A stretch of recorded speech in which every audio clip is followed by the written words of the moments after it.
Hello everyone, welcome back to the Undercut podcast and welcome to the first driver ratings of the 2025 season. Oh my goodness me. I mean, what a last few laps that was for the Australian Grand Prix. Yes, last quarter was phenomenal. It was. It was a dull race. I'm not going to be too... It was a dull race up until the rain came at the end. Yep.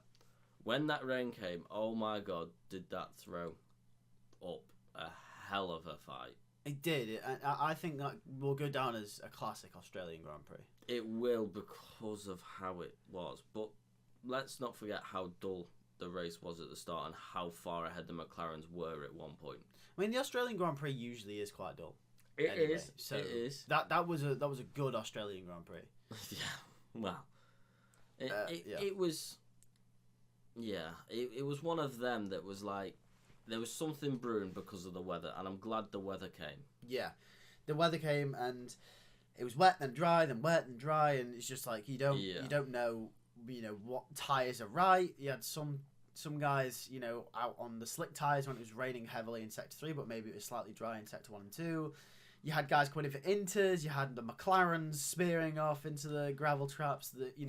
You had Fernando in the wall. There was all kinds of things going on. Ferrari messing up. You had Ferrari strategy, which we'll get onto. But oh my goodness me, yeah, so much to unpack, so much to talk about, especially for the first race of the season. But Lando Norris leads the World Drivers' Championship. He does. Max no longer leads it for the first time since 2022. Yeah, for the first time since 2022, Max Verstappen does not lead the World Drivers' Championship in Formula 1.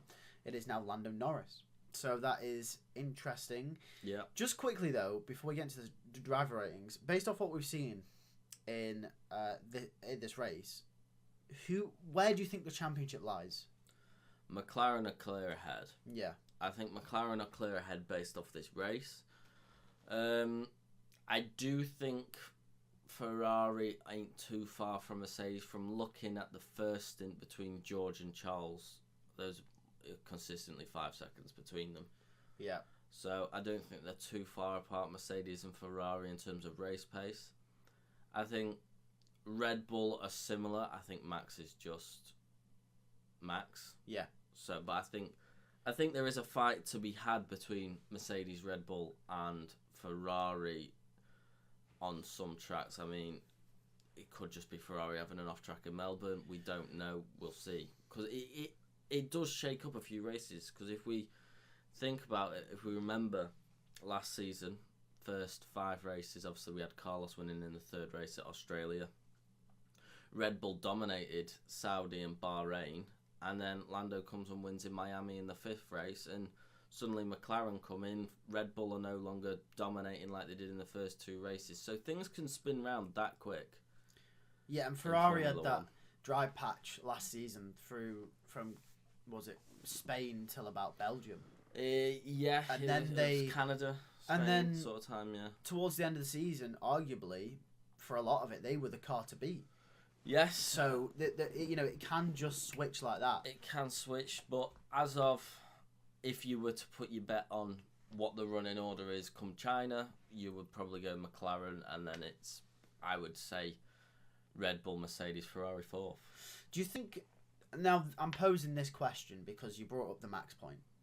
We saw Max at the end there. Even though McLaren comfortably are the quickest, Max can still pose that challenge. Is there an outside chance, if it is Lando versus Oscar for the World Drivers' Championship, they're taking points off each other, does Max have an outside chance at challenging for that title this year, even if he's not in the quickest car? Max, yeah, I think he does. I think it's too early to say your championship, who's going to get it. But I think if it stays as it is all season, I think there is an outside chance. Because, as we've seen today, Oscar and Lando, first race of the season, I don't see Oscar abiding by them rules of stick behind if it's just going to be them 2 out front for much longer.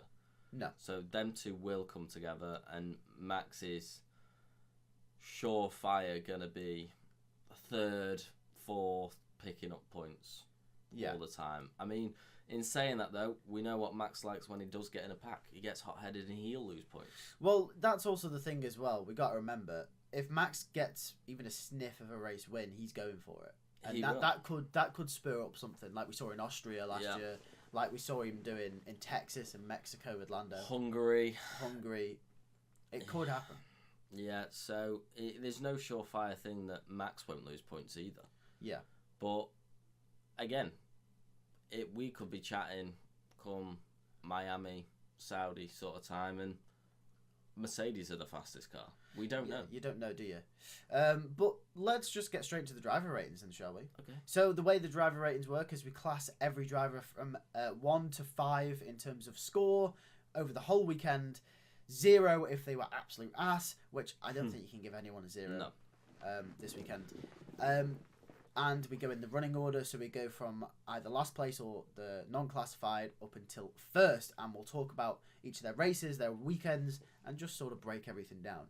Obviously, we have a lot of disagreements. From last season we did, so we may end up changing our minds, but that's why this is interesting and why it's a load of fun. So let's just get straight into it then. So let's go from the non-classifieds, and there was a lot of non-classifieds. There was 6 in the end. 6? There was 6, yeah.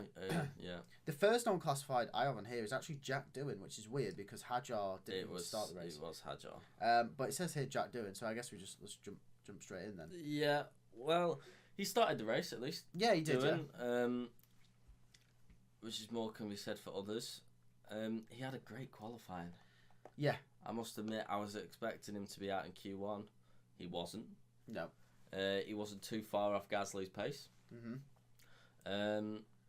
He kept it steady for a lap. But it's easy to do. You got to remember, he's a rookie. It was wet. We saw other drivers, the likes of Fernando Alonso, did the same thing. So we can't, I don't think, be awfully harsh. Remember his qualifying, and I have given him a 2. Yeah, I've given Jack Doohan a 2 as well. I think you've got to factor in the fact that difficult conditions, rookie, was close to Gasly, pace-wise, decent qualifying, especially since everyone wrote him off. Yeah. Everyone said, oh, he's not making out Q1. He's going to be like with the Saubers. Yeah. Or, well, the Haas, apparently. Yeah. We'll get onto them. But, yeah, it's a 2 for Jack Doohan. Nothing awful. Well, it was awful, but I can't give him a 1 because it wasn't bad enough. No. So, you know, and he's a rookie. So, a 2 for Jack Doohan. Yeah. Didn't even start the race. Isaac Hadjar. Yes. Easy mistake to make as a rookie. Yeah. Really. Formation lap. Just get on that throttle happy. It's unfortunate for him. But again, another one that had a phenomenal qualifying. Best rookie in terms of qualifying. Qualifying P11, just outside Q3. Yeah. It's unfortunate that his race came to an end the way it did, but I have given him a 2 as well. Yeah, I've also given Isaac Hadjar a 2. A lot of people will say that's a bit lenient, and it is slightly, but out of all 6 rookies at the start of the season, I mean, Lawson, maybe he's not a rookie, but his first full season, out of the 6 rookies, Isaac Hadjar out-qualified them all. Yeah. And I think you got to give him props for that. 100%, especially when you've got 2 of them, one in a Red Bull, one in a Mercedes. Yeah, and we'll get onto them, Antonelli and Lawson, but when you're in a Red Bull and Mercedes, going out in Q1, even as a rookie, isn't really acceptable. No, Q2 I can see. Almost making it into Q3 in a car that a lot of people wrote off, and out of all 6 rookies, I think it's quite impressive. So yeah, he didn't start the race, but props for the qualifying. It's obviously still below average, the score, because he didn't start the race due to his own fault, but got to give props to qualifying. Yeah, 100%. So, yeah, the 2 for Isaac Hadjar for both of us. So, look at us agreeing. Next is Carlos Sainz. Yes. It's difficult with Carlos, isn't it? Yeah. Very difficult. Like, he's been out-qualified by Albon. Yeah, he's been outperformed by Albon all weekend. He spun out under safety car. However, it's a bit up in the air because he came on saying the talk came out of nowhere. Yeah. So if it's not his fault, which sounds like it wasn't, I can't fully blame him for what happened during that spin. There's two things for me. It felt like something went a bit wrong with the mechanics of his car. Yeah. And two, we have to also consider He that doesn't even know the if car. even if it was his fault, he's been used to driving a Ferrari power unit. He's hopped into Williams, which drives a Mercedes one. You know, the differential's going to be different, and all that kind of stuff. You know, the rotation of the wheels and stuff, and how Williams set the car up. Never mind, it's a new chassis. Like just the engine power and the throttle. Yeah. And you're in tricky conditions where, you know, you don't have traction control. You've got a feathered throttle. You've got to just be as calm as possible. It's hard. So you know, you've got to maybe give some lenience there to Carlos. Not as much as the rookies, because as an experienced driver, he should be on top of that. He should. I mean, in saying that, he did also make it to Q3. Yeah, it wasn't a bad qualifying. It wasn't a bad qualifying by him. Obviously, Albon did beat him, but he wasn't far off Albon. No, he wasn't either. So no, yeah. They were close. I think Albon has outdone him this weekend, but not outdone him in the sense of like dominated him. Carlos has been with him. The only reason they've been separated by a few places is because the field has been so close. Yes. So I don't think it's a poor showing from Sainz in a completely new machinery. No. And if the spin's not his fault, which I am giving him the benefit of the doubt being in new machinery and him saying that it's come out of nowhere, I have given him a 2. I've also gone for a 2 for Carlos Sainz. 3 2s so far. Yeah. We're agreeing. I've gone for a 2 for Carlos Sainz. I mean, if this thing if this is in 6 races time, yeah, I think these 3 are all 1s. Yeah, possibly. We're being lenient. It's the first race. They're rookies. They've all been in new cars. Yeah. Tricky conditions. Next was Fernando Alonso, who dropped it by himself, chasing down Pierre Gasly. He did, and the track was drier then. Yeah, it was. The track was drier then. He goes out in Q2. P12 was he? Yeah. About where you expect the Aston Martin to be. Where you expect. So he was performing at a 3. He was having a great race, to be fair. He was out-qualified his teammate as well. Yeah, and then he dropped it. Yeah. Absolutely dropped it out of nowhere. And for a man of Fernando's stature... Yeah. No, it wasn't great. He shouldn't drop it there, should he? No. Really. We saw Piastri go off there, didn't drop it.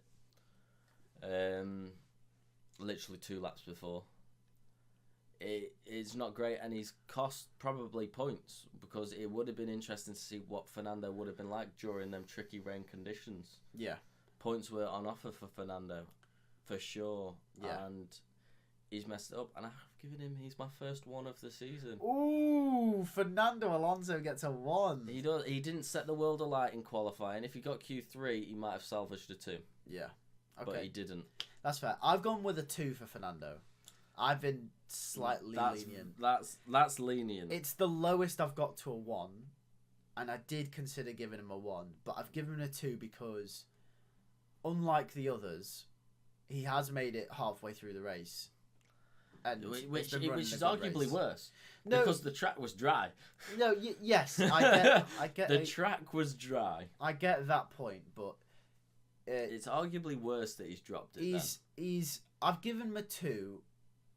If this is in China or in a few races' time, it is a 1. First race of the season, tricky conditions. He has dropped it. It's close to a 1 because, like we say, he's not a rookie. He hasn't had to get used to a new car. He is used to that car. I know. It's his team. It's his car. I'm fully aware. It's his conditions. There's another driver that I've given a 1 to, and I didn't feel right giving Fernando a 1. I think you have to. I didn't feel right giving Fernando a 1 because his qualifying wasn't that like a 1. No, but his qualifying wasn't spectacular. His qualifying was average, where you expect it to be, which is a 3. Yeah, so if it's a 1 race and a 3 qualifying, then it's a 2 weekend.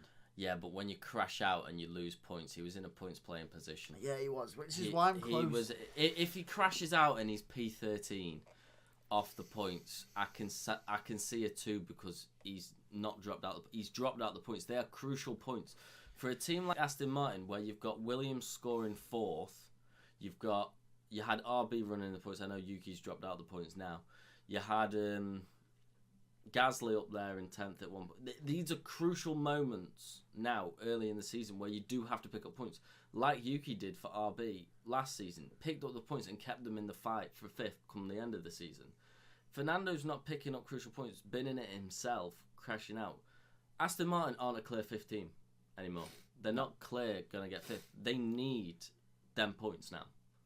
It's not like, he'll come back next race and he'll get P8. P7 for sure. Fernando could come back next race. He could go on a pointless streak now, and that was his chance to get points, and he fucked it himself. All right, fair enough. No. You make a good point. I'll change it to a 1. No, you convinced me. That's fair. That is fair enough. Yeah, fair enough. Next up was Gabriel Bortoleto. Yes. Beating Hulkenberg. In qualifying. No, the thing is, I think it's less about the fact that he beat Hulkenberg, but more about the fact that he got into Q2 with a Sauber. He beat Antonelli as well. Yeah, he did. Knocked Antonelli out. Yes. Got to Q2 with a Sauber. He did get into Q2 with a Sauber, and the Sauber was not performing. I think, where was Hulkenberg, 18th? Yeah.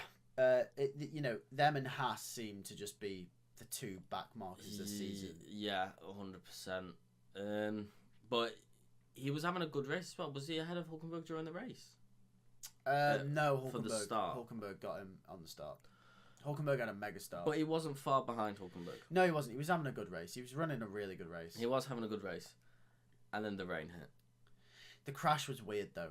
The crash was very weird. It looked like his rear left suspension went on him. Yeah, it didn't, because he spun in a straight line. It didn't look like. I mean, we've seen drivers spin weirdly all race. Yeah. So we thought, he's dropped it on the and the rain had track. Just come down. He was on dries at the time. But when you see the replay, when he spins round, his left suspension is already broken. So, is it similar to what happened with Seb in Texas when his suspension broke on the curb? Possibly. I'm thinking. I mean, obviously we're recording this right after the race, so the debriefs haven't come out yet, and But I would not be surprised if it comes out that Bortoleto's car was, was broken before he spun. Yeah. I wouldn't be surprised if that was a fundamental failure of the chassis. Yeah.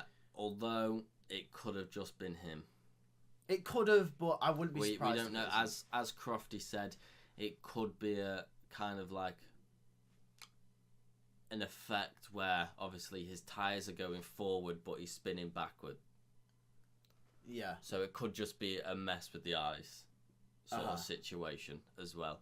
Obviously, we don't know until the debriefs are out. Yeah.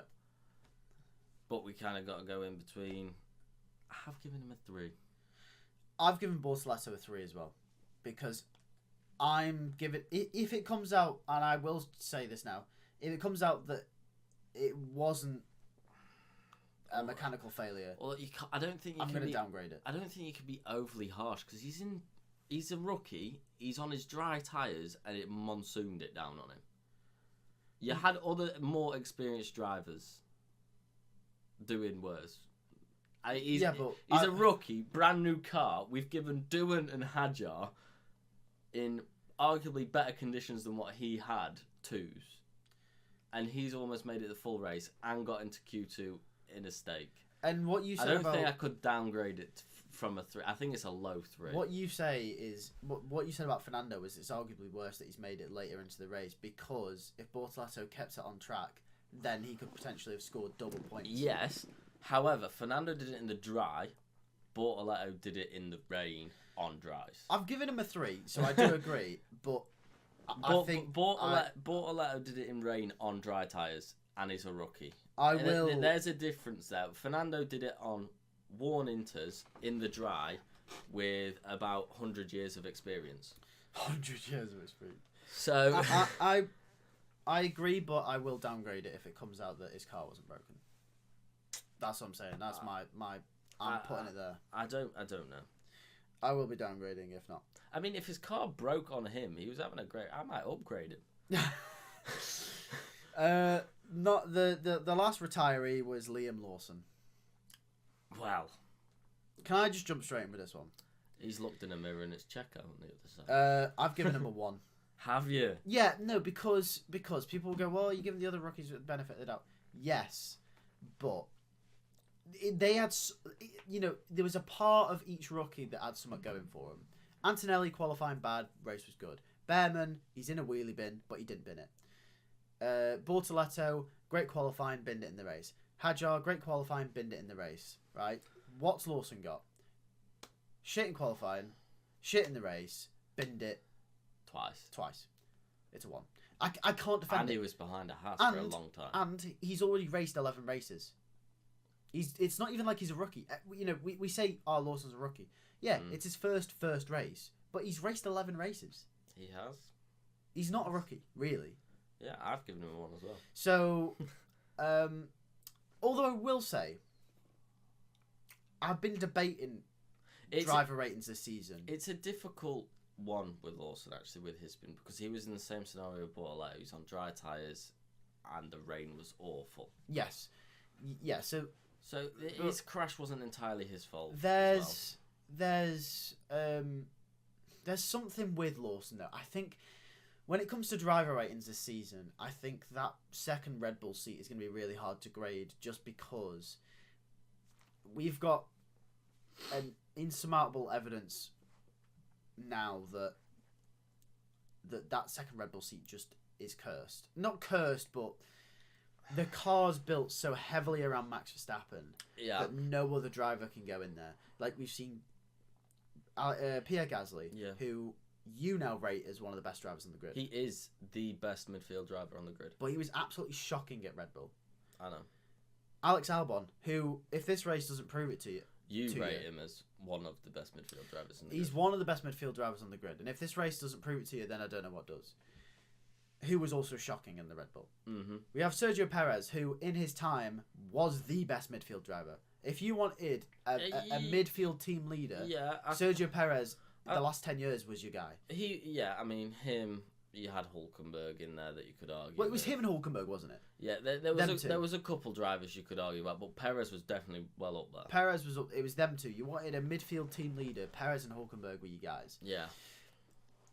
Obviously, we've seen what Perez did in the Red Bull. You know, that was the main topic of conversation last year. And the year before that. Liam Lawson, who, he wasn't beating Yuki Tsunoda, but he's still a rookie, right? And he had the pace in the RB. He looked pretty good. He looked like he could be a good driver. Yeah. Absolutely stunk the gaff out in this race. I don't care if it's his first race. You can't do that. Right? No, I mean... So, you know what I mean? Like, that second... I'm almost willing to give Lawson a 2 or a 3. Because I'm like, well, what else can he do? But you can't, because Verstappen's finished second and almost won the race. Well, yeah, that's the thing. I mean, you have to give the second driver seat some form of leniency in the Red Bull. You do. Yeah. However, when Max Verstappen's qualifying P3, it was P3. Yeah. Yeah, P3 and finishing P2, and P3 in the race as well for the large majority before the monsoon happened with the two McLarens. You can't be in that other Red Bull and going out in Q1 and being behind a Haas for the first quarter of the race as well. No. Especially that sort of Haas. No. So, I think there has to be a leniency, but when Max is qualifying P3, I think Lawson has to be qualifying... I think it's okay if he's P8. Yeah. Do you know what I mean? And if Max is finishing P2, Lawson has to be in the points P7, P6, fighting with sort of where Ferrari are, Antonelli maybe. Yeah. Sort of area, but he's fighting Hasses. Yeah. You can maybe give... If Max is P6 in qualifying, you could probably excuse if he went out in Q2. Yeah. Potentially. If Max is finishing on the race pace, he's behind McLaren, Mercedes and Ferrari, so Max is finishing P7, you could maybe excuse him. I think he still has to pick up points in a Red Bull. Like 10th. He still has to pick up points. 10th at least. So there is a leniency there, but not as much margin as what there is in this race that we've just seen. Because it was, like I said, the other rookies at least had something going for him. Yeah. Lawson just didn't. No, and he needs to change that come China, because if it carries on the way that this race went, he's going to quickly get people on his back like Checo had. And I'm scared because I don't want Yuki to get that seat now. If that I've had enough evidence to tell me that drivers go to Red Bull to die. Yeah. And if Yuki I'm just going to put this out there right now. People will disagree. Hot take. People will disagree. If Yuki Tsunoda's in that Red Bull in that race, he has the exact same race as Lawson. He looks awful. And if Lawson's in that RB, he probably maybe doesn't do what Yuki does, but isn't too far away. I don't...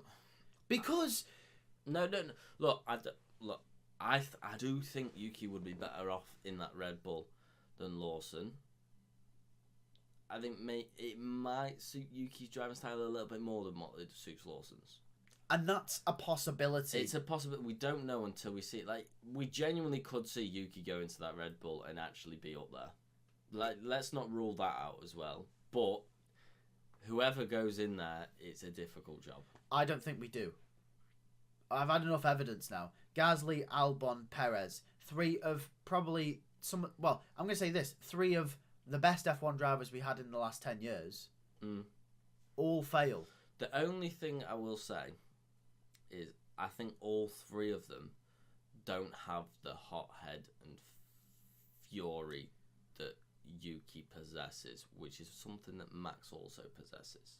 That doesn't mean it doesn't. No, but it doesn't mean it equates. But it could also mean that Yuki's got a more, not similar, but I don't think anyone has the same sort of driving style Max Verstappen has.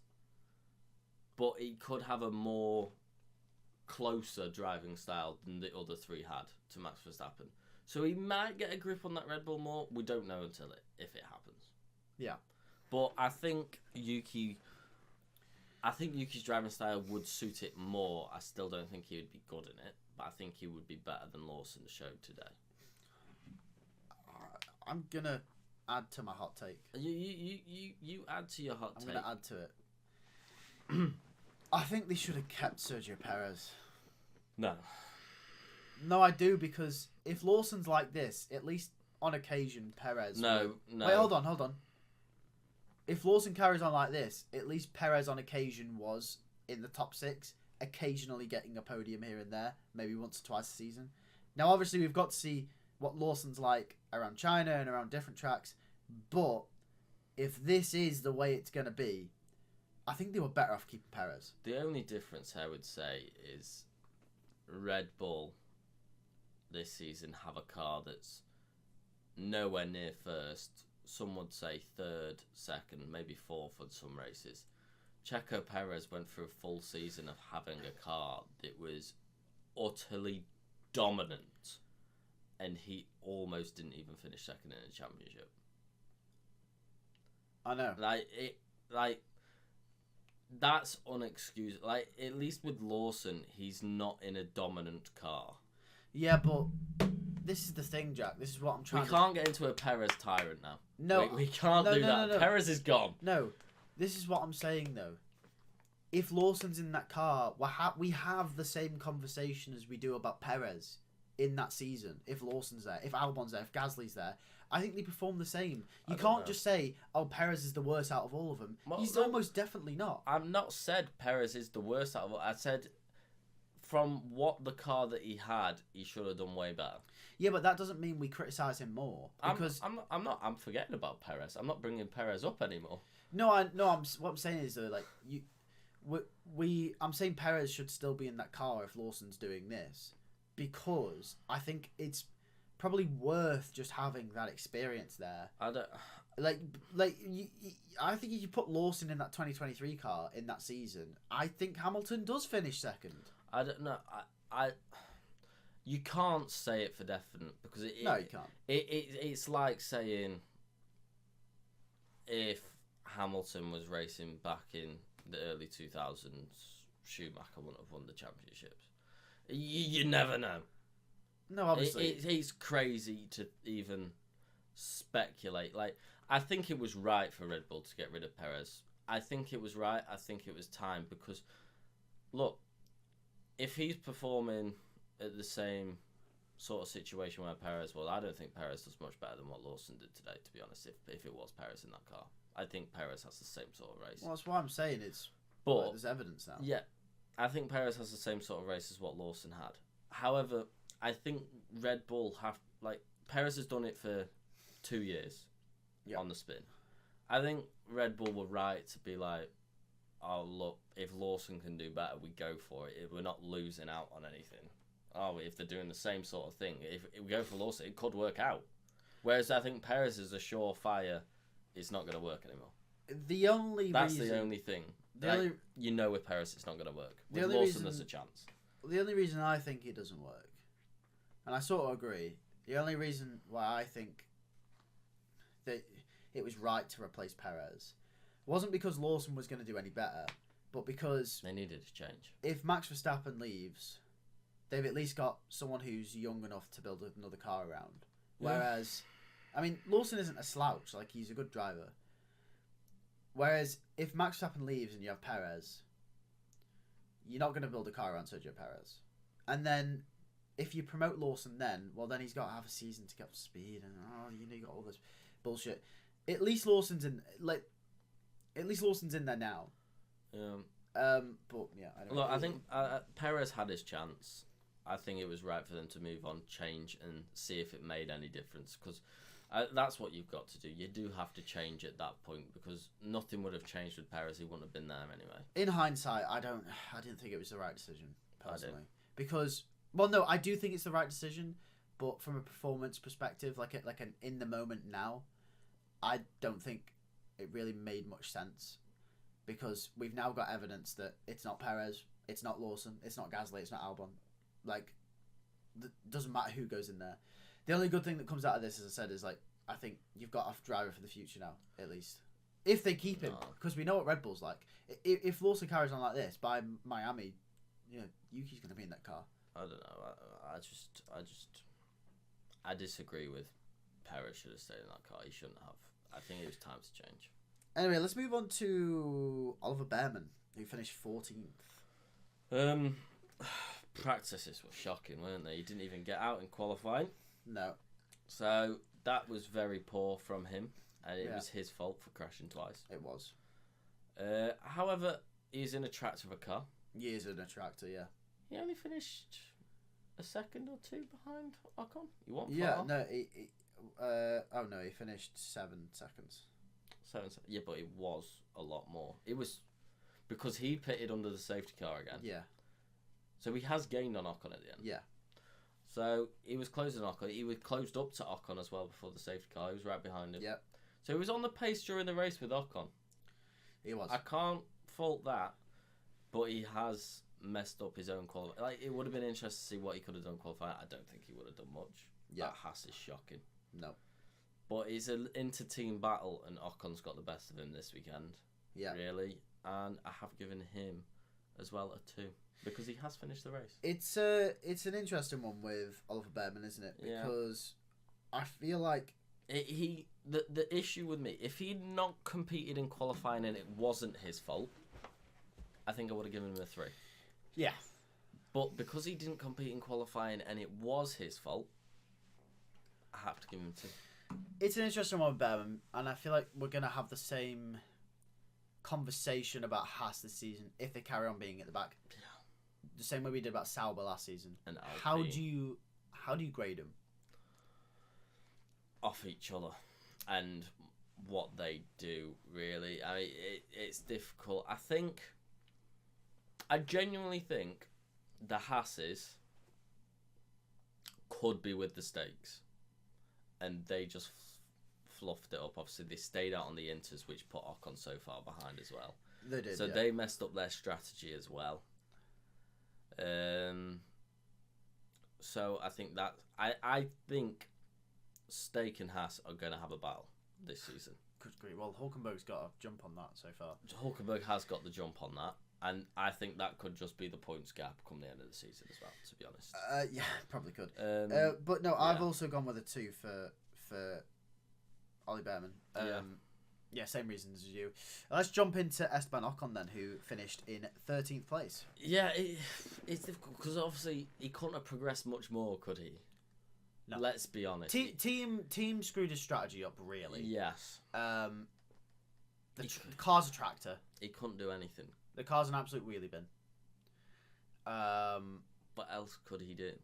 He couldn't do anything else. He kept it on the road. Didn't make any mistakes. You know what else, you know, like Ocon didn't do anything wrong. Kept it ahead of Lawson. Yeah, he kept it ahead of a Red Bull. Look, I'm not gonna give him a 5. What? What do you know? I'm not gonna give him a 5. I'm not gonna give him a 5. What the fuck? I don't know. I think if Behrman hadn't if Behrman hadn't been caught behind the safety car again and they would all bunched up together, I think Behrman might have beaten him during that race. That's my only thing. I think Behrman's race pace was slightly better than Ocon's overall. Yeah, I think so as well. Which, when I'm looking at it, that's the reason why I'm not giving him a 5, because when a rookie is faster than you on race pace in them sort of conditions... You were considering giving him a 5 anyway. Who, Ocon? Yeah. I'm not giving him a 5. Yeah, why'd you say I'm not giving him a 5?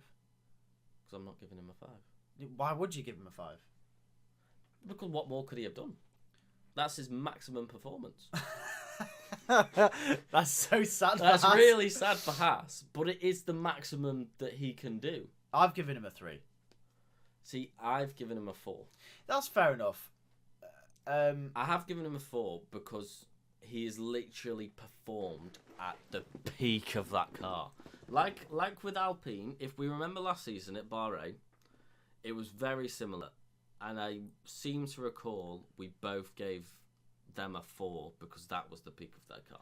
That's fair. I've given him a 3 because I'm comparing it. The reason I give him a 3 is because I thought back to what I did for Bottas last season. Right? I can't remember what we did for Bottas last When season. Bottas prayed, when Bottas and Zhou went head to head yeah, for whatever it was, 15th, 16th, whatever it was, you know, the cars that are retired, they'd still be sort of, you know, the last places. We always went, well, Bottas is a 3, don't really know how to grade him, so just straight down the middle, and then Zhou is a 2 because he finished behind him. And that's just kind of what I've done here. It's just. I think last season we might have got it wrong. Why? With Bottas. Because I think this season maybe we should change it to what we set them expectations. We don't expect that Haas to get points. No. I can't give Ocon a 4 though. But because you've got to also comparatively grade it to the other drivers. And if you're giving Ocon a 4 and then you're giving someone else who's had a really good race a 4 as well, I'm not going to name names, but I am giving another driver a 4 that's had a really good race. That's just not fair. No, it's not. But if you look at the machinery that they have been given, yeah, but okay, fair. It's like if you put Ocon in that machinery, you might have done the same thing. You might have done. So it's a mid 3 for me. I can't go any higher or any lower. I don't know. It's not a high 4. Let's be honest. It's nowhere near a high 4. But I've given him a 4. Okay. 12th was Yuki Tsunoda. Oh. I mean, how unlucky could you be?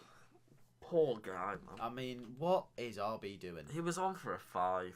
What is RB doing?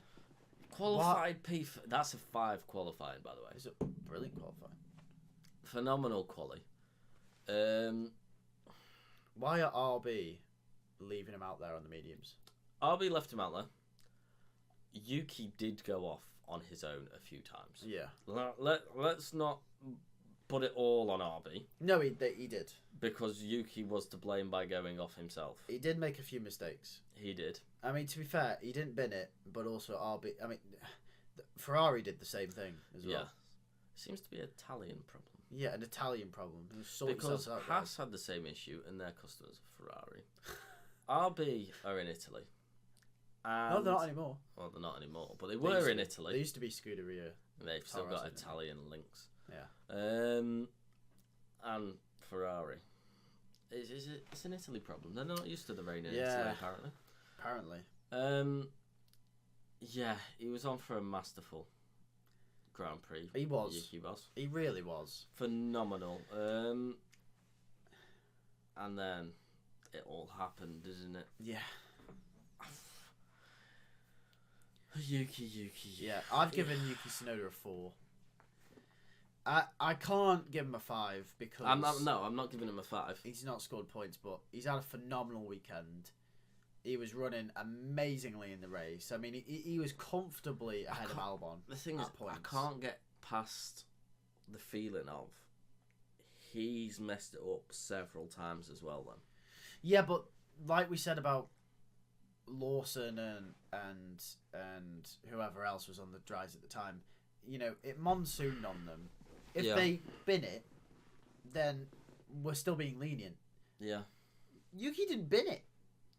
No. And the team still left him out. He did drop down positions. The team... Yeah, but the thing is, though, he dropped down positions to the Ferraris, but other than that, he should have still been ahead. And Gasly. He should have still been ahead of Hülkenberg, Stroll, and Antonelli, which would have put him P8 at least. Well, yeah, he lost out to the Ferraris before. Yeah, but the Ferraris also stayed out. Yeah. So he should have been at least P8. So, that's obviously given that the Ferraris came in as well. But he should have at least been P8 if he'd come in and put the inters on earlier, but he didn't. No, it's a 4 for Yuki for me. I can't discount that performance from Yuki because I feel like a majority of it, it's like 70% not his fault. And he had a fantastic qualifying as well. So for me, it's 4 for Yuki. You've swayed me. I was thinking more high 3, but you persuaded me for a low 4. I think he deserves it. Okay. I think he deserves it. 11th was Pierre Gasly. Oh. Now that was... Now, I think Gasly's mistake being more costly has cost him his score a little bit more in my eyes. It's not a 4. No. I've gone with a 3. I've gone with a 3 as well because of the mistake. I was giving him a 4 until the mistake. I mean, qualified behind Yuki. Running really well. Great race. Holding off Fernando. I mean, arguably made Fernando crash. Yeah. And then made a mistake that cost him the points. It did. He could have held off both Ferraris. Yeah, he could have because the Ferraris didn't look confident in overtaking. No. Apart from the first lap, apparently. Apart from that, they couldn't really get... You know, Hamilton couldn't make progress. Charles didn't make any inroads apart from lap 1. Yeah. So I think Gasly could have well and truly held that. The only car that I think he would have had an issue coming up against was Piastri. Yeah. Possibly at the end there. Apart from that, I think he could have held points. So. Yeah, and I give him a 3 as well. Same reason. Yep. Right, into the points then. 10th, Lewis Hamilton. Yes. Out-qualified by Charles. Yeah. Not massive margin, but a lot of positions. The field is close. Yes. It's a new car for him. Completely new car. He's been open, honest that he doesn't expect to be... Like, he was happy being that far off Charles. Yeah.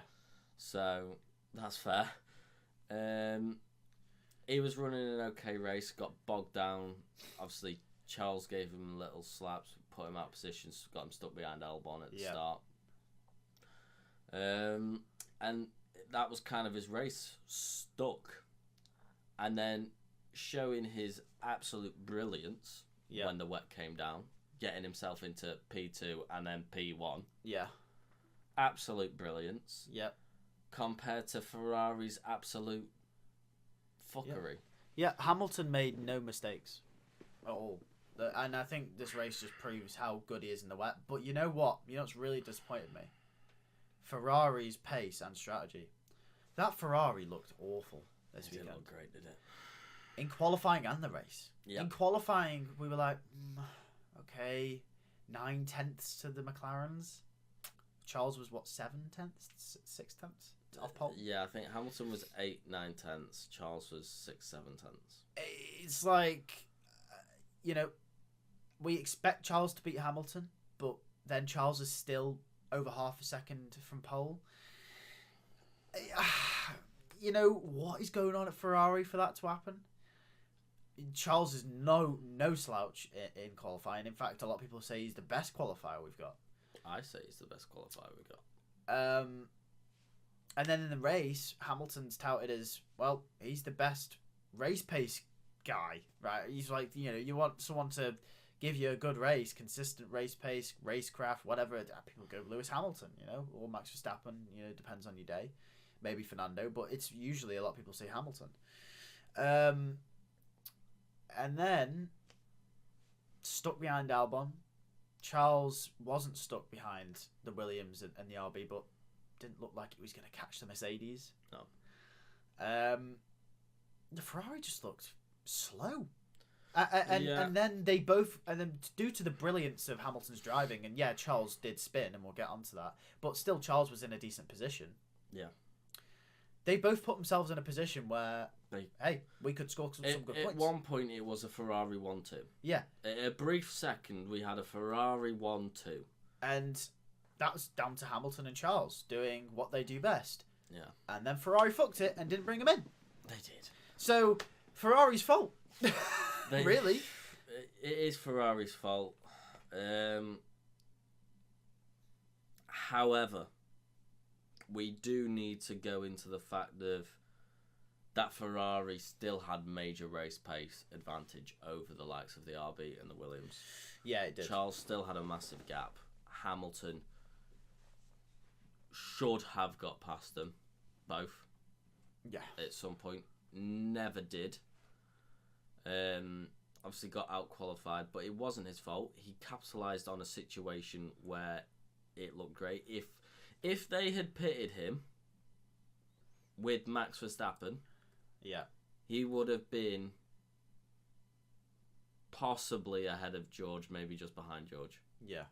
That's a P3. It could be a podium for Ferrari. 100%. A podium was on the cards. A podium was 100% on the cards for Ferrari somehow. Yeah. In the hands of Hamilton, but when that rain came. Yeah. But they didn't pit. Ferrari told them the wrong rate. Ferrari told them, as we heard, that the rain was coming, but not a lot. Yeah. If that's their definition of not a lot, my Christ. We're in for a difficult season with Ferrari. Yes, if that's going to be the we case. are. They need to improve that, and I think Hamilton's going to have a long debrief with them today. Yeah. Hamilton's going to be furious. Yes, he is. Yeah. He did. He what started on from lap was it lap 8, lap 9? It was please, thank you. Yeah. To about lap 50, it was beep beep beep. Yeah. Swearing. Yeah. Full on. So that lasted long, didn't it, Mr. Nice Guy? Yeah. Yeah, it did. So yeah, I have given Hamilton a 3. I've given Hamilton a 3. I if it's maybe later in the season, it's a 2. Yeah. I think it's the fact that it's a new car and he's openly admitted that it's a big change. There's a leniency there, coupled with the fact that Ferrari just looked woeful. Yeah. I think it's a 3. Obviously, if Charles is challenging for a podium, I think we're definitely thinking about 2, 100%. Yeah. But it's a 3. So yeah. 9th, Oscar Piastri. Oh. How unfortunate could you get? I mean, he's made one mistake all race, but it's a big mistake. But it's cost him second. It was a huge. Like, we saw other drivers spinning. Like, we saw Charles spin. We saw Yuki go off. Yeah. We saw a few other. Lando went off at the exact same place at the exact same time. He did get bogged down in the grass. Yeah. I think he got over exuberant when he came back on, whereas Lando didn't. Yeah. We saw him hit the gravel while he was chasing Lando. Yeah. Another mistake there. But he was quick. He was quick. He was so quick, but Lando out-qualified him again, let's remember. Yeah. And he ultimately made the mistake which cost McLaren a 1-2. Yeah. He did. And in a championship, again, as we've seen last season with Red Bull, your second driver has to be picking up P2, P3. Yeah. And not making their mistakes. Yeah. As we've seen, McLaren coming on the charge, they know it from themselves. 2 drivers have to be there from last season. Yeah. I mean, especially if Ferrari come good. That can switch around in 4 races. Well, Mercedes... No, McLaren are leading the Constructors' Championship. They are. By 4 points. To Mercedes. No, 5 points. To Mercedes. Yeah. Oh, no, they're not. 2 points. Wait. It's 2 points. Yeah, 2 points. 2 points. 2 points. Oscar's 2 points. It's 2 points to Mercedes. Yeah. And if Mercedes, I mean, George, looks like he's continuing his relentless consistency from last season. If Antonelli turns out to be, a very quick driver, then McLaren could, if they are taking points off each other, if there is a title fight, if Oscar is making mistakes, could have a championship battle on their hands with Mercedes. It's not out of the realms of possibility. And if Ferrari get their act together, they've got 2 drivers there that will consistently be 1-2, or that won't make their mistakes. Yeah, if you. I think that's the thing. That obviously, we're saying, Charles and Hamilton will take points off each other. They will, but they won't, because if there's a clear one that's ahead, neither one of them's giving up that 1 or 2. Well, that's not how I'm thinking about it. I'm thinking about if there's a driver pairing on the grid that you trust to give you a 1-2, it's Hamilton and Leclerc. Charles. Yeah.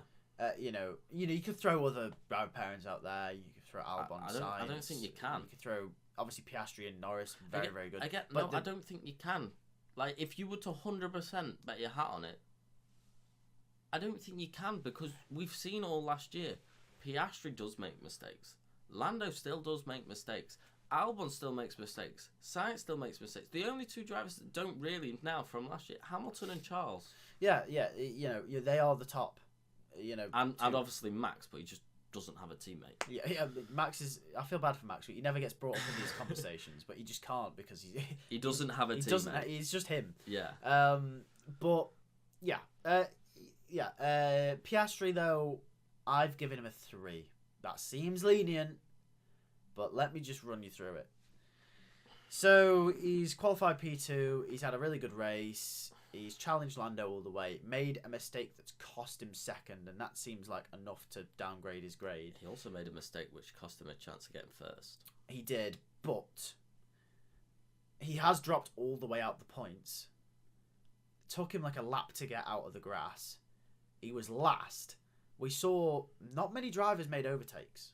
It was hard to make overtakes. Yeah. He's come back through to score points at least. I mean, he has overtaken 2 Hasses. So it's not hard to overtake 2 Hasses. I know, he's overtaken 2 Hasses, Tsunoda, Gasly and Hamilton. It was a phenomenal overtake in on 7 Hamilton. laps. So I've got to give him credit where credit's due. He's at least made the best of a bad situation. And because of how well he did the rest of the weekend, and with the difficult conditions, I'm going to give him a 3 for a stellar recovery for some points. The only thing I will say on this is, does the mistake happen? Because if we watch it, the mistake that happened during the wet, he follows the exact same line that Lando did. Yeah. The exact same line. Yeah. Now, is that a knock-on effect? He's seen Lando do it, and you know how you've seen me in the game. Yeah. No. It could be. There's a possibility. I'm not saying it is, but there could have been a chance of that. If he didn't make the mistake of the gravel and he got past Lando, does that mistake happen? We'll never know. I don't know. We never know. It might not happen. But in saying that, so he's made that mistake, and yes, he's got past 2 Hasses, which you expect. However, the pace that McLaren has, he had ridiculous pace, let's say. He's 16 seconds in, 10 laps on Max Verstappen? Yeah. Ridiculous pace in that McLaren. I expected him to come through. I didn't expect him to overtake Hamilton, but I expected him to come through them lot. Oh, that overtake on Hamilton was beautiful. Yeah, I didn't expect him to come past Hamilton, which I'll grant him that, but I expected him to still get P10 because 2 Hasses, which they lapped within half a race, let's remind you that. So that McLaren has a clear pace over that Haas. They would have been 2 laps behind if that was a solid race, by the way. Who are the others? Tsunoda and Gasly. Tsunoda and Gasly. He was half a lap to 3/4 a lap ahead of Tsunoda and Gasly before all that, while we were still race pace before everything happened. I know, but I'm arguing that so it's harder to overtake. It's harder to overtake, but it wasn't wet. It was dry at that point when it was overtaking towards the end. It was dry. That dry. No, and he was on Inter still. Yeah, but so stop beating around the bush. What have you given him? A 2. Okay, hands down. Okay. All I'm saying is, I don't think it was hard to overtake as if he was on dries in them if he was on dry tyres in them conditions, it would have been hard to overtake. But because he's on Inters, I don't think it's that hard to overtake when you've got that much of a pace deficit in a car. Okay, that's fair. I've given him a 3 just because I think it was a good recovery. I don't think it was amazing. He could have easily just not scored points, but he did. So, we had 7 laps to overtake 4 cars. Yeah, and in with a race, the pace deficit that you've got, I know the McLaren's the quickest car, but we saw it was difficult to overtake. Yeah, we saw it was difficult to overtake when you're in a shit Ferrari behind a relatively quick Williams down the straight. Either way, but we saw you could overtake by seeing Antonelli doing it. Yeah. So we'll get on to Antonelli actually. Okay, is he next? No, he's not. 8th, Leclerc. Oh, Charles. I'm just going to jump straight in. A lot of what I have to say about Leclerc is similar to what I said about Hamilton. Yeah. Except it's a higher 3. I've given him a 3, but it's a higher 3, almost a 4 for Charles. I can't give him a 4 because he's finished 8th. No, actually... No, I'm going to give him a 4, You actually. can't. I'm going to give him a 4. You can't. I am because, you know why? No, you... I'm giving him a 4. Do you know why? Oh, wait, no, he spun. I'm giving him 3. Yeah. No. Okay, wait, hold on. You physically couldn't give I forgot. You physically couldn't give Charles Leclerc a 4 because he spun. If he hadn't spun, even if Ferrari didn't pit Charles, he would have been higher because he had still such a big gap. Yeah, I know. He fucked it for himself. Yeah. I forgot he spun, but I was thinking in the moment, I gave Yuki a 4. Ferrari fucked it, we'll give Charles a 4.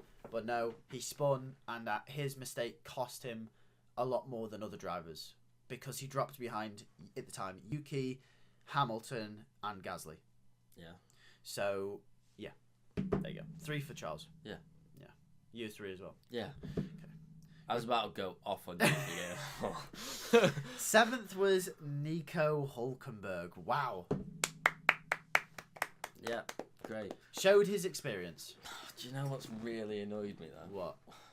I really want to give him a 5. Why? I have given him a 5. Yeah, I know, but he's been out-qualified by his rookie teammate. Oh, who gives a shit? No, this is my problem. This is what I said to you yesterday. This is my problem. You can't just go, oh, who gives a shit because he's had a... We actually have to be diligent and go off the qualifying. Yes, I know, but there's a point in which the race performance overrules the qualifying, right? For someone like Antonelli, who's in a Mercedes, it doesn't, because he's in a Mercedes. This is why we're saying we're being diligent and we're referencing the performance of their car. For Hülkenberg, he's in a Sauber. Yeah. Everyone's been in it, including his teammate. Yeah. And he's finished 7th. Yeah. It's a 5. It doesn't matter where his teammate... It doesn't matter... Bottas out-qualified Joe in Qatar. And Joe got points. 5 for Joe. They were close. All I'm saying, he's finished 7th in the Sauber. It's a 5. I know he's finished 7th in the Sauber. It's phenomenal, and it's a 100% a 5 race. 100% a 5 race. It's a 3. It's not a 3, because when your rookie teammate in his first ever Grand Prix, his first ever qualifying in Formula 1. Rookie teammate is going through into Q2. When you're a Nico Hülkenberg, who was out qualifying Max Verstappen in Qatar in the previous season a few months ago, and you're being out qualified by Gabriele Bortoleto, who's come up from Formula 2. Champion, by the way. Yeah, I know he's champion, but he's Formula 2. He's a rookie in a tricky conditions, which was granted during the race, but he's done it in qualifying over one lap against Nico Hülkenberg, who many people last season were regarding as one of the best qualifiers, by the way. Yeah. Absolutely whitewashed him in qualifying. New car. I know it's a new car. It's a new car for Bortoleto as well. I'm comparing him to his teammate. I'm not comparing him to other drivers. I'm comparing him to his teammate. And it's abysmal of a man. Oh my god! No, it is. He's finished 7th! No, qualifying has wound me up that much.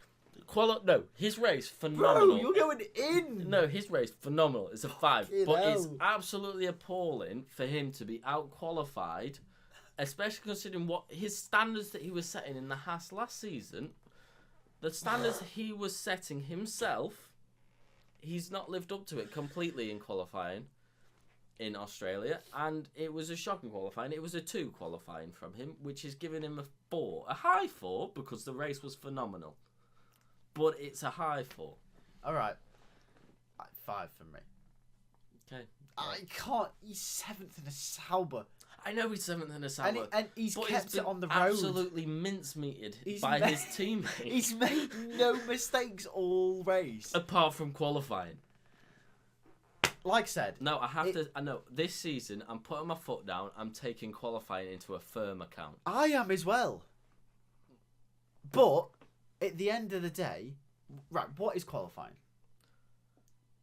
The position that you put yourself to maximise your ability in the race. Okay, so, if you...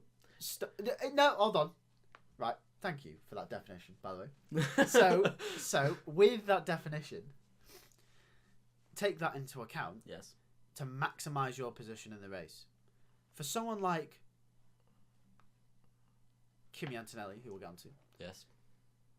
His position was maximised from where he started, but if he started further up, could he have maximised more? Yes. Hülkenberg, if he started further up, does he still finish 7th? Probably.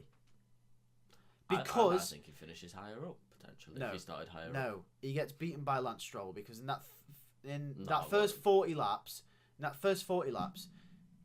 he gets overtaken. He gets overtaken by Antonelli, Stroll, Albon started. Not Stroll. Stroll was ahead of him. No, I'm saying if he gets into Q2 or maximises his position, as you said, where Bortoleto qualified. I'm not sure. Stroll still finishes ahead. Gasly comes through. Yuki's already ahead. He still finishes 7th. All I'm saying is he kept it on the road. I know. He qualified where you expect the Sauber to qualify. Bortoleto just outdid it. He maximises his race. At this point, where Hülkenberg is, that overrules qualifying. Well, that's the thing. Does the stake just have shit race pace, but it's a good one-lap car? In which case, if Bortoleto, for example, comes to China, I'll tell you what then, I'll do you a deal. Right. You can keep your 5 now. I'm keeping my 5. I am keeping my 5. But if we come to China and Bortoleto makes it to Q2 and Hülkenberg's out in Q1 again, it's clear that over one lap the stake still has decent pace. That's fine. And Hülkenberg's fucked it. That's fine. But Hülkenberg did enough in the race for me. No, he didn't do. He shouldn't be beaten by a rookie, a man of Hülkenberg's stature. Shouldn't be beaten by a rookie in qualifying. End of. You're washed. No, 6th is Lance Stroll.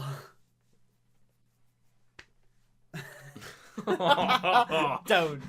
No, please. Oh. Ooh. Right, can we just say, somehow Lance has managed to finish 6th. He's had a good weekend, and we've still clowned him the entire time. What does this man have to do? Look, it's a 5. I've given a 4. I'll tell you why.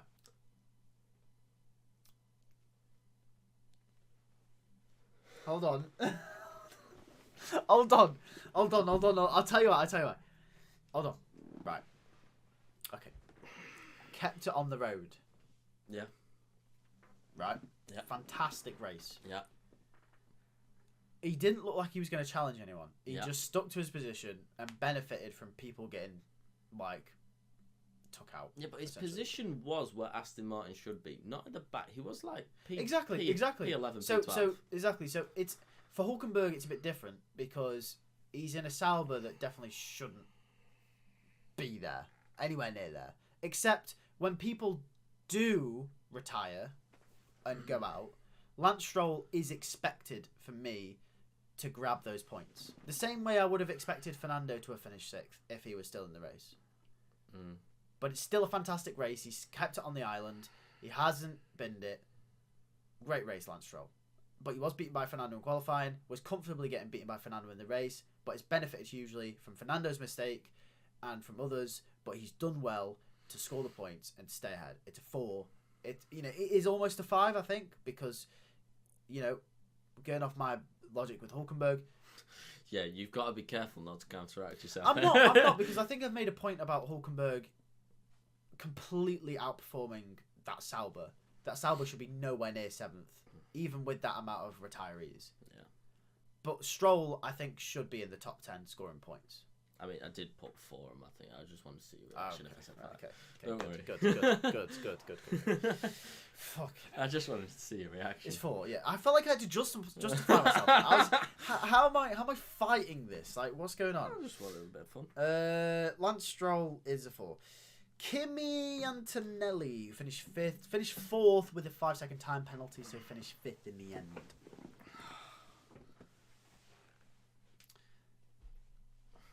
I mean, what a race. It's a 5 race, isn't it? But I can't for that. He's gone out in Q1 in the Mercedes. At the end of the day, I think we both give him a 5, except he's gone out in Q1 in the Mercedes. I would give it, if he was Q2, I'd have given him a 5. I'd have given him benefit of the doubt. Yeah, but it's Q1. It's Q1. It's Q1. It has to be a 4. Like, we can, and not only that, he's been out qualified and pushed out of the Q2 by Hadjar and Bortoletto. Yes. Who are both rookies as well in Yes. slower cars. Oh, that we did out qualify Lawson. So yeah, but that's why we gave Lawson 1. Yeah. So yeah, it's a 4, but a phenomenal race. The only one making overtakes in the wet. I mean, what a race from Antonelli. He's my driver of the day, by the way. Can I just point that out? He's my. He's not my. He's my driver. He's not my star of the weekend. He's my driver of the race. He's my driver. He's my driver of the day, not star of the Yeah. weekend. Star of the weekend, I think there's only one man, but Is there? driver of the day, I think. I swear to God, if you say Nico Hulkenberg, Is that, yeah, and you know how was Albon Stan last season? Hulkenberg Stan now. That's it. I'm gonna suck off Hulkenberg this season. I quite like Hulkenberg, so I'm not too bothered about that. Yeah. But it's like 4. Albon. It's a 4 for Kimi Antonelli. I mean, if he It can do that all season, we're in for a tasty battle between him and George. Not only that, if McLaren do take points off each other, like we mentioned earlier, Mercedes could be within a shout. Antonelli's proved that. Well, in terms of them sort of conditions in the race, he can be right up there. Yeah. If we have a wet qualifying session, I'd be interested to see where he qualifies. Same. We might do at some point. Who knows? But yeah, it's 4 for Kimi Antonelli. 4th, Alexander Albon. 5. I mean, what the? I can't. What is that Williams doing? Look, I think from Bahrain, we kind of expected Williams to be the 5th team. Yeah, it was so them or Alpine, wasn't in it? terms, yeah, it was, and in terms of expectation, I was expecting probably a Q3. So we didn't blow my mind because I was taking it from Bahrain. Yeah. And I was expecting a Q3. I wouldn't be mad if he was qualified P11. You expected at least one of the Williams. But I expected at least one of the Williams to go to Q3. because of what we saw in Bahrain. So it didn't blow my mind qualifying. It wasn't blow my mind because Ferraris were shit. Yeah, the Ferraris were ass. But he did very well to get in front of them both. Yeah. So it was a very good qualifying still. But the race, he just kept himself away from Hamilton, ran his own race, didn't have the pace of Yuki. I think if the race stayed as it was, he would have lost out to Yuki. It wouldn't have been a 5. It might have been a 5. No, I think it is still a 5. It might have still been a 5. It's a 5 for Yuki though. Yeah, it would have been 5 for Yuki. But he still lost out to he would have lost out to Yuki, which is a bit of a blip.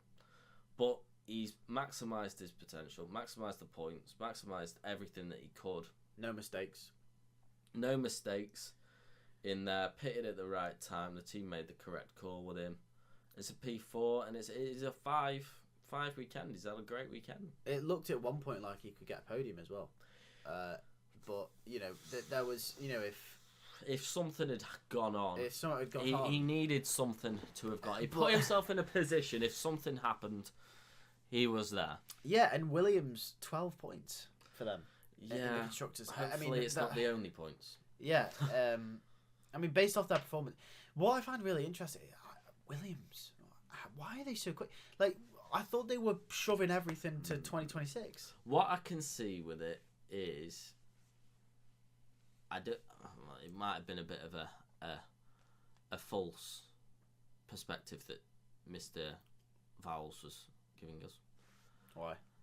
In terms of everything's 2026, nothing. They have developed this car. You can clearly see that. Yeah. They have focused in on 2025 to give them a platform for 2026. Race pace, I won't get too ahead of ourselves, Williams fans, because race pace, I think you could clearly see they were still miles off Mercedes, Charles and the Ferrari, Red Bull. Hamilton would have, if he could get past. I think if it's a dry race, Hamilton's passed. They drop backwards, don't they? They do still drop backwards. You know, but in terms of one lap pace, I think it's hopeful for him. You know, it'd be interesting if we get to China and they qualify P5 and 6 and see how far they do drop, because I think they will. If it's dry. I think if it's dry, I think they drop. They do drop. Yeah. The rain definitely helped Albon. But nevertheless, we can't take anything away from him. Yeah, no. It's a 5. Third, George Russell. It's got to be a 5, hasn't it? It does. It has to be a 5 for George Russell. Not much to say. He's done everything right. He's had a really quiet race. No mistakes. Quiet quality. Quiet race. It's a 5. He's maximised from the mistakes, put himself in a position to do so. Steady Eddie. The Casemiro. Well, no. The Mercedes doesn't have the pace to challenge Max or the McLarens. But he's picked up the podium from Piastri mistake. Yeah. So 5 for George Russell. It's a 5 for George Russell. I mean, if it does turn out that Mercedes is second quickest and it's just Max Verstappen that's putting himself ahead of George Russell in a few races' time, this sort of race where it does work out, where Piastri doesn't go out, could be a 4. Like I said, Red Bull's difficult to... We don't know where the Mercedes and the Red Bull actually are, because it could just be Max Verstappen brilliance. The Red Bull's hard to grade because the car's built so far around one driver that it's Max Verstappen's car, not Red Bull's car. Yeah, I think we need a few more races just to see where the Mercedes are. But if we're going off Mercedes with a third quickest today, then he's picking up P3, being ahead of Charles comfortably. He was a long way behind Max. Yeah. But he's capitalised on a mistake. He's kept everything clean and done what was required. It's a 5. Yeah. Yeah. Second, Max Verstappen. I've given him a 5. Yeah, 5 for Max. I mean, it's the same reason. He's done everything right. He's maximised his thing. And the McLarens were gone, but he's picked up P2 from a McLaren mistake. And he's actually almost won the race as well. He has almost won the race. He's pushed Lando right to the final lap. He did. And obviously Max saying in his interview at the end, obviously Lando did make a mistake at turn 6, which brought him into the DRS action. Yeah. Oh, that would have been catastrophic for Lando's score. That would have been if awful he'd lost the lead for Lando. But he he kept it on the road to Lando, and Max finished second. It was a 5. Yep. There's only one man left. It's the same for Lando. It's a 5 as well. 5 for he Lando, did everything right. I mean, he made that mistake, but he went straight into the pit lane. He didn't get beached in the grass like his teammate. Made the perfect call, it turns out, to come onto the Inters. Yeah. First driver to do that. And to do that in the lead of the race, it takes balls. It does, yeah. And I do want to say, though, I think there was a hint of panic. There was a small hint of panic because on the radio. He'd gone off, hadn't he? He'd gone off, and I think he just darted into the pits because he thought, shit. Yeah. I need to change tyres. But ultimately, that was the right call. And I feel like there was a hint of panic on the radio when the engineer kept coming on saying, rain's coming. Rain is coming. He was like, I need to switch now. He was shaky a bit, but that will come with the more races he leads. And also, as well, we saw in Singapore last year, was there another race? Zandvoort. Was it Zandvoort? That he dominated? No, because he was when he led, but he made a mistake in the lead and it almost cost him the race. Like, he almost binned it in Singapore. Oh, yeah. Like, we're not seeing those sort of mistakes now from Lando. Yeah, he went off, but it was raining, and everyone was going off. We're not seeing those sort of mistakes from Lando, and I'm hoping that as the season goes on, like you said, that maybe the sureness of Lando can sort of come through now, and his racecraft is definitely there, and he feels comfortable out in front. Yeah. And if he can, by mid-season, and he's really comfortable, he knows what he's doing, he's confident, I can't see him not being world champion. No, yeah. So, I think that's something we've got to think about. But either way, that is it for the driver ratings. Let's just quickly go through then. Flop of the weekend. So who did you say in your predictions? Who did I say in my predictions? I've got no idea. I said Williams. And I was very wrong. You thought that all, didn't you? Very, very wrong. I was half right, actually, with Carlos, but I was wrong with Albon. I said Oscar. You did. Did you? Yeah, you did. You did. You said, actually, you're kind of half right there. I was half right with Oscar. He fucked it. Yeah. Yeah. Half right with Oscar. But I think we're a unanimous decision. It's Ferrari. Yeah. Strategists. The flop of the weekend is Ferrari. Ferrari strategists in particular. Yes. They are the flop of the weekend. Because I've never seen a team go from bottom end of the points, a potential for a 2-3, and then not capitalise on it and fall back to the end of the points again. What? Yeah. Like, the thing is, if that's... At what point do we start seeing Hamilton and Charles making their own calls? Oh, very soon. I think by China we see it. I think it's very soon they start being like, right, we're making our own call. Christ, that scared the shit out of me. Good God. Yeah, no, it's definitely soon. 100%. Yeah. And star of the weekend. Who did we predict? I went with Alpine. You went with Doohan. I went with Jack Doohan. Well, that went well, didn't it? I got that wrong. Yeah. You went with. I went with Alpine. Went with Alpine. That went wrong as well. Yeah. I would have said you were half right if Gasly had scored points. Yeah. Maybe, but I think the star of the weekend has to be Lando Norris. Yeah, I'm gonna give it Lando for the whole weekend. Yeah. As a whole, he's taken everything that he's needed to. Yeah, I'm gonna give it Lando. I think Lando's the right answer. Shout out Antonelli, Albon. Got to throw Stroll in there, Hulkenberg, people who capitalised on others' mistakes. Verstappen as well. I think you got to give props to him. But Lando didn't need any mistakes. No, he was leading. He got pole. Yeah, he won. He did it all himself. Yeah, he did. So that is it for driver ratings and the post-race pod for the Australian Grand Prix.